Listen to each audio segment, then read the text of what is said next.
তো আজকে আমি করে দেখাবো এই ফ্লাওয়ার মোটিভটি। এটা বাচ্চাদের ড্রেস বা যে কোনো কিছুতে এটা ডেকোরেট হিসেবে আর কি, ডেকোরেশনের জন্য ব্যবহার করা যাবে।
থ্রি চেন সহ 12 ডাবল ক্রোশে করে তারপর আসছি।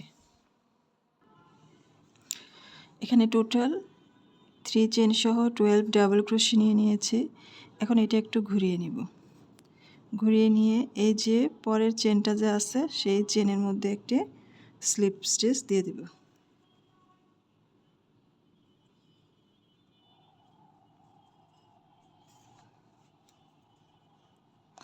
দেখতে এটা অনেকটা এরকম আসতেছে। তারপর আবার এখান থেকে আমি 4টি চেন নিয়ে নিব। 4 চেন, 1 চেন স্কিপ, নেক্সট চেইনে একটি সিঙ্গেল স্টিচ দিয়ে দিলাম। এখানে সিঙ্গেল ক্রোশে দিলেও হবে, স্লিপ স্টিচ করলেও হবে, এতে কোনো কিছু সমস্যা নেই। এখন এখান থেকে 3টি চেন নিয়ে নিব। 3টি চেন নিয়ে এটাকে কাজটাকে ঘুরিয়ে দিব। কাজটাকে ঘুরিয়ে দিয়ে এখানে আবার এই যেটার মতোই 12 ডাবল ক্রোশে করে দেব। তো এভাবে আমি পুরো কাজটা করে তারপর আসছি।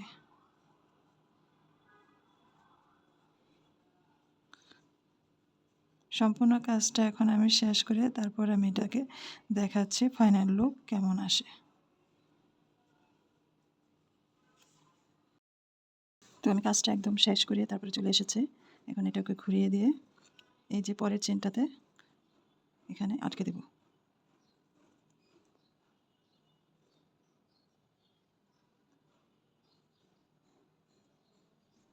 আচ্ছা, আমি আবার দেখাচ্ছি, পেঁয়াজ খেয়ে গেছে।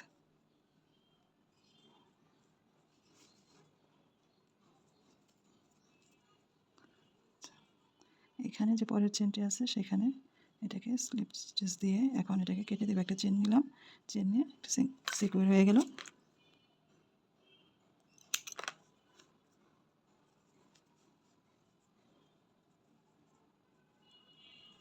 এই সুতাটা পেছন দিক দিয়ে বের করে নেব।